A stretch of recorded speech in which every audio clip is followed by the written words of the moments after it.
Quand vous avez un peu de pouvoir, vous aimez bien mettre votre nez dans tout et vraiment essayer de tout réglementer. Eh bien là, ça y est, l'Europe est allée un petit peu plus au fond des choses pour pouvoir réglementer et discuter. Parce que oui, maintenant, le Parlement européen, qui est principalement composé de fonctionnaires, trouve qu'il est compétent pour pouvoir régenter la mode.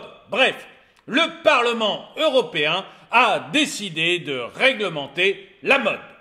Bonjour et bienvenue dans cette nouvelle vidéo de DME en direct. Comme toujours, si vous n'êtes pas abonné, je vous suggère de le faire et de cliquer sur la cloche pour être prévenu lorsque je sors une nouvelle vidéo. Alors oui, ça y est, le Parlement européen s'est dit qu'il était compétent, qu'il était même tout à fait de son devoir de réglementer la mode. En fait, il y a un truc qui gêne beaucoup le Parlement parce que, en fait, on reste dans cette idée de Gaïa, vous savez, dans cette volonté de sauver la planète. Donc il y a quelque chose qui gêne beaucoup les hommes politiques en ce moment, c'est le fait que les collections qui ne sont pas vendues, les vêtements qui ne sont pas vendus, qui ne trouvent pas d'acquéreurs, eh ben on les jette. Hein, les fabricants, les vendeurs de vêtements jettent les vêtements quand ils ne sont pas vendus. Et ça, on trouve que c'est une catastrophe pour la planète. Je vous dirai moi ce que j'en pense tout à l'heure. Mais les gouvernants trouvent que c'est une catastrophe pour la planète. Et donc ils vont interdire que l'on jette ces vêtements. Il y a un accord qui est passé récemment. Les pays membres de l'Union européenne ont franchi une étape significative vers une économie plus durable en décidant d'interdire la destruction des vêtements neufs invendus. Cette décision, résultat d'un accord entre le Parlement européen et les États membres de l'Union européenne, marque un changement majeur dans la façon dont les productions et la consommation de biens de consommation seront abordées à l'avenir. La nouvelle législation vise à mettre fin au modèle néfaste du extraire, fabriquer, jeter, tout en encourageant l'éco-conception et la responsabilité environnementale.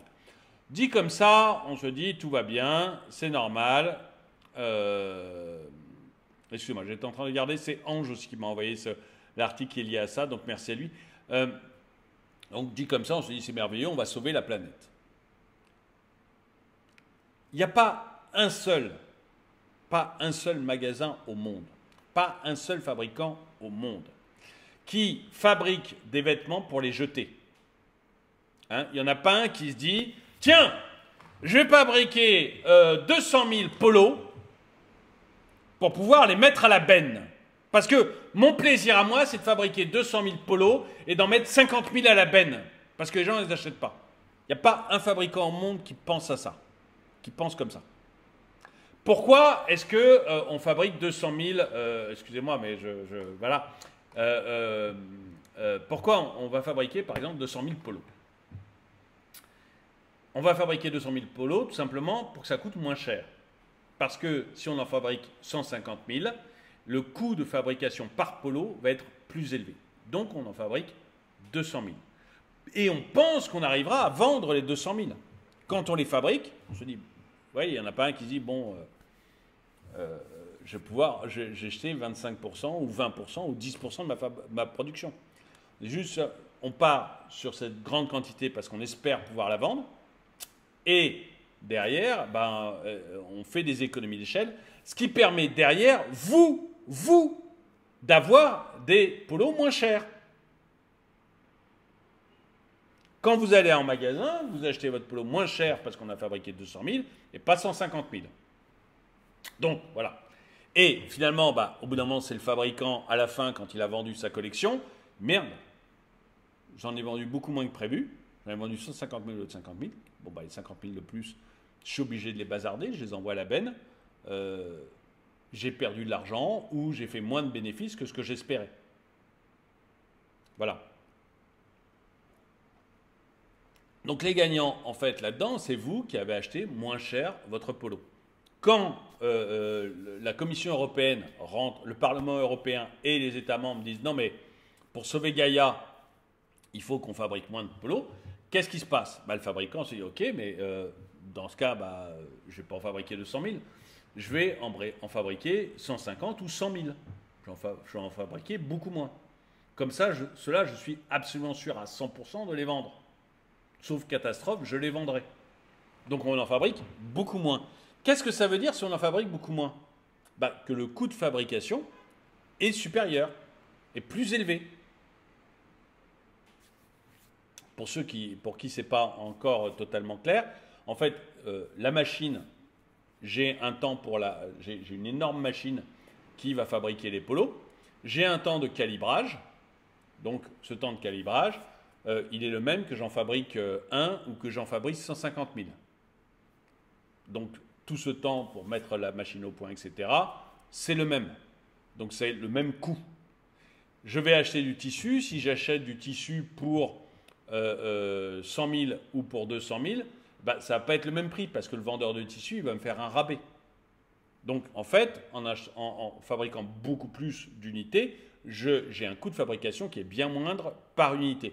Et c'est pour ça que bah, si je n'en fabrique que 100 000 au lieu de 200, eh ben, je vais avoir un coût qui va être supérieur. Et comme j'ai un coût qui va être supérieur, bah, je vais vous le vendre plus cher. Donc, quand ces gens-là, le Parlement européen ou les chefs d'État des pays européens décident que pour sauver Gaïa, pour sauver la planète, je vais fabriquer moins de polos, eh ben, je vais demander aux vendeurs de fabriquer moins de polos, bah, tout simplement les polos seront plus chers. Et donc, les marches, vous allez payer plus cher. Ce que dit techniquement la Commission européenne, c'est que vous allez payer plus cher. Autre possibilité qu'a aussi le vendeur, c'est faire moins de choix. C'est-à-dire que il y a des lignes de polo, je ne vais plus du tout les fabriquer. Et donc, mais là, même chose, c'est vous qui payez. C'est-à-dire qu'il y aura moins de choix. Soit il y a moins de choix, soit c'est plus cher. Je ne vois pas en quoi ça améliore votre qualité de vie à vous. Hein, ça va sauver la planète, ça, on n'en doute pas. Hein, c'est évident. Évident. Alors, ok, on aura sauvé la planète, mais vous aurez eu moins de choix ou ça aura coûté plus cher. Donc vraiment, on a encore une fois des politiciens qui, à mon avis, ne comprennent même pas ce que je suis en train de dire. Hein, à mon avis, la plupart d'entre eux n'ont même pas idée de ce que je suis en train de dire. Mais on a des politiciens qui rentrent dans votre garde-robe. Voilà, ils rentrent dans votre garde-robe. Qu'est-ce que je ne peux pas dire autrement. Des nouvelles mesures. La proposition de législation émise par la Commission européenne en mars 2022 propose, toujours la Commission européenne qui a des idées brillantes, propose des changements significatifs dans la conception des produits afin de minimiser leur impact sur l'environnement. Vous voyez, ce qui m'agace un peu, c'est que ces gens-là n'ont probablement jamais vendu une chemise de leur vie. Ils n'ont jamais dirigé une entreprise de leur vie. Mais ils savent. L'objectif est de rendre ces produits plus fiables, réutilisables, réparables et plus simples à recycler, tout en optimisant l'utilisation des ressources. Les grandes entreprises sont particulièrement touchées par ces nouvelles régulations, avec l'interdiction formelle de détruire les vêtements et les chaussures invendus. Vous savez, c'est un peu... En fait, ces gens qui n'ont jamais... Mais ils n'ont jamais fait ce genre de choses. Ils ne savent même pas comment ça marche pour la plupart. Mais ils pensent qu'ils savent mieux que Zara, que H&M, que... Je ne connais pas les marques de fringues, je suis désolé. Que Lacoste, voilà. Ils pensent qu'ils savent mieux que les autres comment faire. Comme si les grandes entreprises, comme si Zara, comme si H&M, leur trip, c'était de fabriquer des vêtements pour en jeter le maximum. On est vraiment devant des gens qui je sais pas, enfin moi ça me paraît un peu... Enfin dites-moi, je me trompe peut-être, hein, peut-être que je me trompe, mais je trouve qu'on est vraiment dans un monde où on est dirigé par des ânes en fait.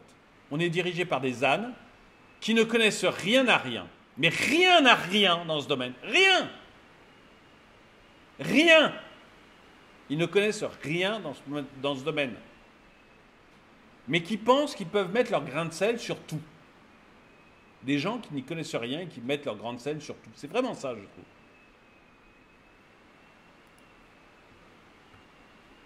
Un délai de 2 ans après l'entrée en vigueur de la loi est prévu pour que cette interdiction prenne effet, offrant aux entreprises de taille moyenne une période de 6 ans pour se conformer, tandis que les petites entreprises en seront exemptées.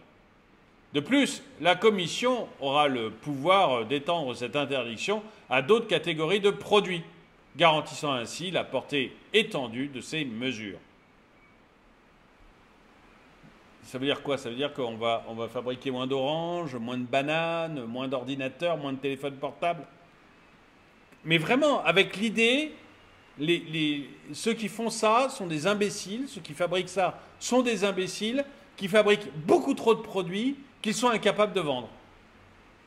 Et moi, à la Commission européenne, moi, génie de la Commission européenne, je sais mieux que les autres, comment on fabrique des vêtements, comment on fabrique un jean, comment on fabrique un téléphone, comment on fabrique une orange ou une banane.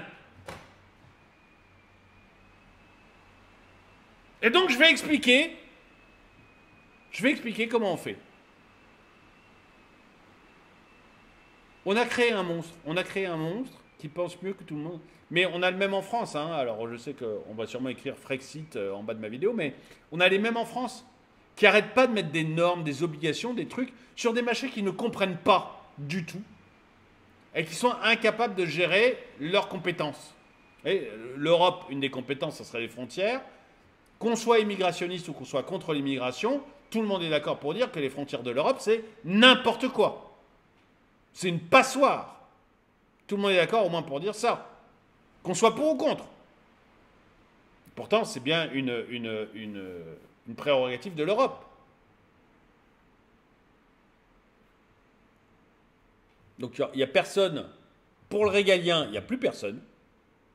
Pour le régalien, les institutions régaliennes, il n'y a plus personne. Par contre, pour mesurer la taille de ma braguette, alors là, il y a du monde. Hein. Ah, là, il y a du champion. Hein. Je trouve ça, mais incroyable. On entre de plus en plus dans de la folie administrative, en fait. Oui, je trouve que le terme est bon, tiens. De la folie administrative. On veut tout administrer, tout réglementer. Alors qu'on est incapable de gérer déjà le minimum de travail que devrait avoir une administration. On n'est pas capable de faire le minimum, mais on veut tout gérer. Transparence et responsabilité. Mais vous savez, c'est le syndrome du petit chef. Vous savez, les petits chefs, moi, quand j'ai d'une génération où on faisait encore le service militaire, le petit chef, le grand patron, le lieutenant-colonel, etc., du régiment, il vous foutait une paix royale. Par contre, plus vous descendiez dans la hiérarchie, hein, caporal-chef et tout, eux, ils vous cassaient les pieds, mais du matin au soir, parce qu'ils voulaient réglementer votre petite vie, parce qu'ils avaient un tout petit pouvoir de rien du tout, un tout petit pouvoir de rien du tout, mais alors ça leur faisait extrêmement plaisir. Et du coup, ils voulaient réglementer toute votre vie. Vous avez ça dans les bureaux. Plus le chef est en bas, plus il aime... Ah! Et en plus, plus il est incapable, et plus il aime... Ah! Réglementer tout. Régler toute la vie du salarié en dessous de lui. Plus il est mauvais, plus il aime ça. Vous aviez un Romain, alors malheureusement, son nom m'échappe, je crois. Son nom m'échappe, peu importe, mais c'est un sénateur romain. Hein. Donc on est dans les années un petit peu... il me semble un petit peu avant Jules César, un tout petit peu avant Jules César, il me semble, qui disait que plus l'État était corrompu, plus il y avait de lois. Et j'ai l'impression que c'est vraiment ça, c'est-à-dire que, en fait, alors je ne parlerai pas de corruption sur l'Europe, quoique on a pas mal de scandales de corruption actuellement, hein, notamment au Parlement européen. Je vous renvoie au Qatargate, etc. Plus, en fait, les États sont incapables de se gérer, plus ils sont corrompus, et plus ils vous mettent des micro-lois pour gérer votre vie. Et je trouve qu'on est vraiment là-dedans. Si vous vous rappelez quel est le Romain qui a écrit ça, mettez-le moi dans les commentaires. Là, son nom m'échappe. Donc, une des mesures phares de cette nouvelle législation concerne la transparence des grandes entreprises. Ces dernières seront tenues de divulguer annuellement le volume de produits mis au rebut et devront fournir des explications justifiant cette pratique. Donc, ils vont produire des papiers qui vont être envoyés à des nouveaux fonctionnaires qui vont être embauchés, qui n'auront aucune idée de la façon dont se vendent des jeans. Là encore, vous voyez. Mais on va produire de la paperasse. Et l'administration va embaucher du fonctionnaire pour gérer la paperasse. De trucs qui ne servent à rien du tout. Mais qui vont contribuer encore à payer des impôts pour gérer de la paperasse.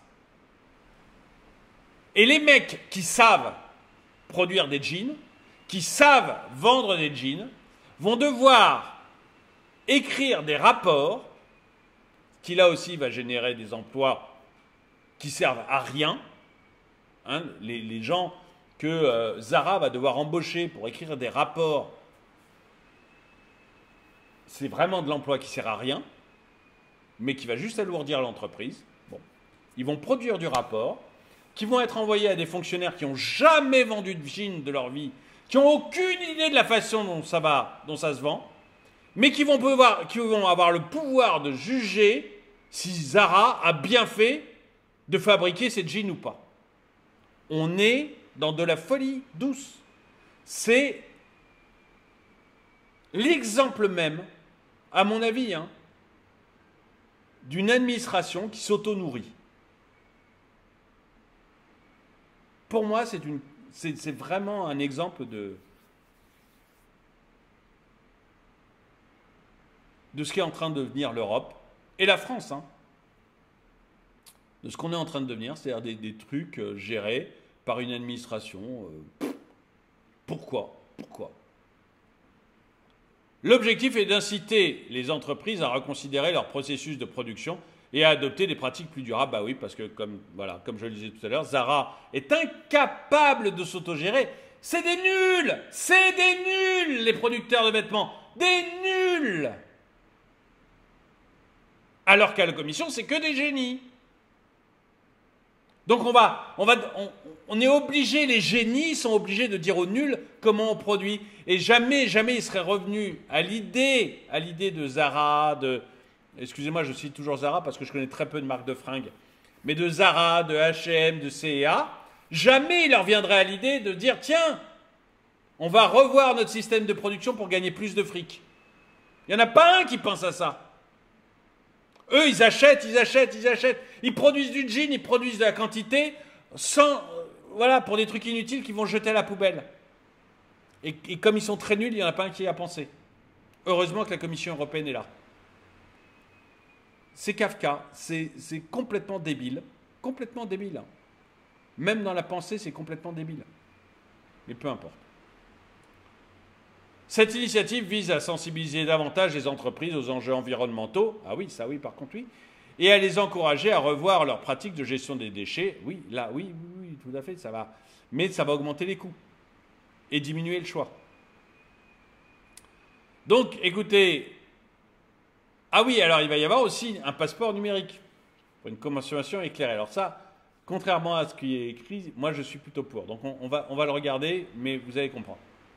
Le texte introduit également le concept d'un novateur pour les vêtements et les produits de consommation sous la forme d'un passeport numérique. Ce passeport prend la forme d'un QR code contenant des informations cruciales permettant aux consommateurs et aux entreprises de comprendre l'impact environnemental de leur achat. Alors j'espère qu'il n'y a pas que l'impact environnemental, mais j'aime bien l'idée d'un QR code. Les informations incluront des détails sur la traçabilité du produit et les matériaux utilisés, facilitant ainsi la réparation et le recyclage. Alors, pour ce que j'en ai compris, vous aurez un QR code sur le vêtement que vous allez acheter, par exemple. Et vous pourrez aller le flasher avec votre téléphone et savoir tout ce qu'il y a dans le vêtement. Est-ce qu'il est recyclé? Est-ce qu'il n'est pas recyclé? Est-ce qu'il y a ceci? Est-ce qu'il y a cela? Est-ce qu'il y a tel produit? Etc. J'y suis favorable. Moi, j'ai toujours été favorable à l'information du consommateur. C'est-à-dire, le consommateur, flash avec son QR code, il regarde. Est-ce que moi, ça m'intéresse ou pas de savoir que c'est fait avec tel textile? Est-ce que ça m'intéresse ou pas de savoir que c'est recyclable ou pas recyclable? Est-ce que ça... Très bien. Moi, je suis pour. Parce que les gens que ça intéresse pourront acheter en fonction. Donc ça, je suis plutôt pour le fait, même si le mot QR code a très mauvaise réputation, là, c'est des vêtements qui sont dans le QR code. C'est pas vous, c'est les vêtements. Donc là, tant qu'on est là-dessus, moi, je suis plutôt pour. Et c'était le dernier point que je voulais... le seul point que moi que je trouve positif, c'est cette idée d'un QR code qui vous permettra de mieux choisir ce que vous achèterez ou ce que vous n'achèterez pas. Mais pour le reste, je trouve que c'est complètement ridicule. Mais alors, complètement ridicule, que des gens qui n'aient jamais rien vendu, jamais rien produit de leur vie, pensent qu'ils sont capables de faire mieux que ceux dont c'est le métier. J'aimerais bien savoir ce que vous en pensez des commentaires. Dites-moi si vous pensez comme moi que c'est des choses totalement ridicules. Dites-moi dans les commentaires si vous pensez que non, la Commission européenne sera beaucoup mieux que Zara, H&M, C&A et les autres. Eh bien, comment on produit des vêtements pour le bien-être de l'humanité? Et dites-moi dans les commentaires si cette histoire du QR code vous fait peur ou si vous trouvez que c'est quelque chose de plutôt positif parce que ça va vous permettre d'en savoir un petit peu plus sur les vêtements que vous achetez. Dites-moi tout ça dans les commentaires. En tout cas, merci d'avoir regardé cette vidéo. Mettez-lui un pouce vers le haut, commentez-la, partagez-la. Merci à tous ceux qui soutiennent la chaîne et moi je vous dis à très bientôt.